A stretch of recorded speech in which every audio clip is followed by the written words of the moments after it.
నందు చందు అని ఇద్దరు కట్టెలు కొట్టేవాళ్లు ఉన్నారు. నందు చాలా కష్టపడేవాడు. అతను రోజూ పొద్దున్నే లేచేవాడు. రోజంతా కట్టెలు కొట్టేవాడు. చీకటి పడిన తర్వాత కట్టెలు తీసుకుని ఇంటికి తిరిగి వచ్చేవాడు. మరోపక్క చందు సోమరి. సూర్యుడు నెత్తిమీదికి వచ్చిన తర్వాత లేచేవాడు. చాలా తక్కువ కట్టెలు పోగు చేసి ఇంటికి తిరిగి వచ్చేసేవాడు. 1 సంవత్సరం తర్వాత నందు తన శ్రమతో చాలా డబ్బులు సంపాదించాడు. అతను తన ఇంటిని పెద్దగా చక్కగా నిర్మించుకున్నాడు. కాని చందు ఇంకా ఎక్కడ వేసిన గొంగళి అక్కడే అన్నట్టున్నాడు. కొన్ని రోజుల తర్వాత నందు పెళ్లి చేసుకున్నాడు. ఇక ఇప్పుడు చందు ఈర్ష్యపడడం మొదలుపెట్టాడు. నందు ఇంకా నేను ఇద్దరం కట్టెలు కొట్టేవాళ్లమే, కాని 1 సంవత్సరంలో అతను ఇంతగా ఎలా సంపాదించాడబ్బా? కాని నేను మాత్రమే అలా ఉండిపోయాను. ఖచ్చితంగా అతనికి ఏదో రహస్యం తెలిసుంటుంది.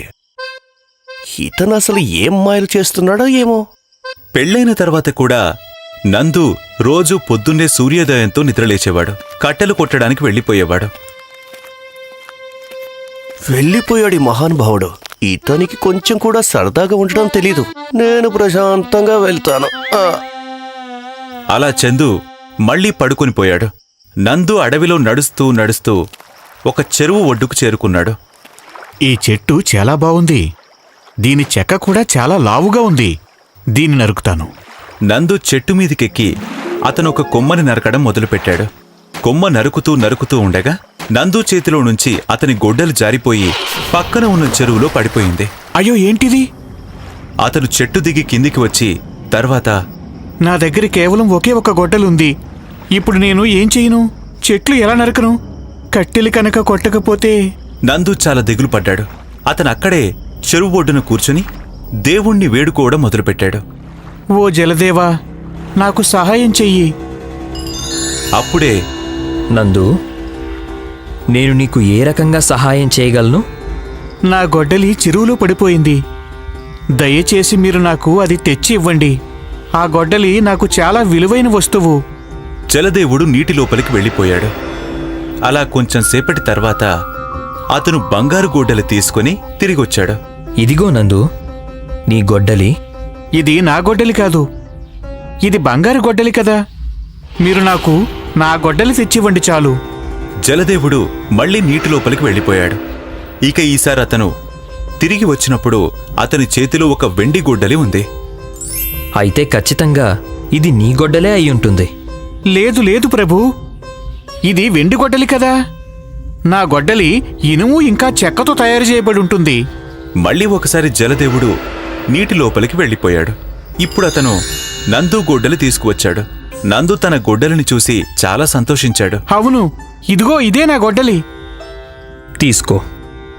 కానీ నాకో విషయం చెప్పు. నువ్వు నాతో ఏం చెప్పావు? నీ గొడ్డలి చాలా విలువైంది అని అన్నావు. మరి నువ్వు బంగారం ఇంకా వెండి గొడ్డలని ఎందుకు తీసుకోలేదు? నా గొడ్డలి విలువైందే కదా. ఇది లేకపోతే నేను కట్టెలు కొట్టలేను కదా. ఈ గొడ్డలి నాకు జీవనాధారం. చాలా మంచి విషయం నందు.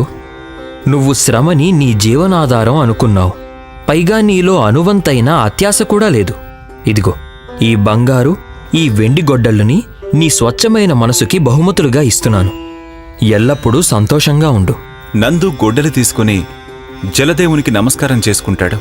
అలా జలదేవుడు మళ్లీ నీళ్లలోకి వెళ్ళిపోతాడు. నందు చేతిలో బంగారు గొడ్డలి చూసి చందు ఆశ్చర్యపోతాడు. అతను తనని వెంబడిస్తాడు. నందు తన భార్యకి బంగారు ఇంకా వెండి గొడ్డళ్ల రహస్యం చెబుతాడు. అదంతా చందు కిటికీలోంచి చూసి వింటాడు. అయితే ఇదన్నమాట విషయం. నేను కూడా చెరువు దగ్గరకు వెళ్ళి బంగారు గొడ్డలిని తీసుకువస్తాను. చందు చెరువు దగ్గరికి వెళ్ళి అతను తన గొడ్డలిని చెరువులో విసిరేస్తాడు. అక్కడే కూర్చుని దేవుణ్ణి వేడుకోవడం మొదలుపెడతాడు. చెప్పు చందు, నన్నెందుకు తలుచుకున్నావు? నా గొడ్డలి చెరువులో పడిపోయిందండి. నాకది తెచ్చివచ్చు కదా. జలదేవుడు నీటి లోపలికి వెళ్ళి చందు గొడ్డలి తీసుకుని తిరిగి వస్తాడు. ఇదిగో చందు, నీ గొడ్డలి. కాదు, ఇది నా గొడ్డలి కాదు అండి.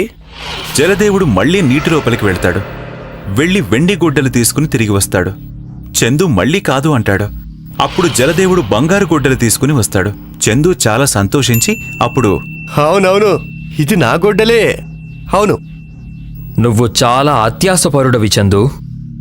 నువ్వు నాతో అబద్ధం చెప్పావు. ఇలా అని జలదేవుడు నీటిలోకి వెళ్ళిపోతాడు.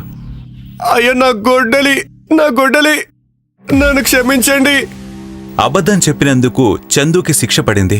కాని నందుకి నిజాయితీకి బహుమతి. అందుకే అంటారు అత్యాశ దుఃఖానికి చేటు అని.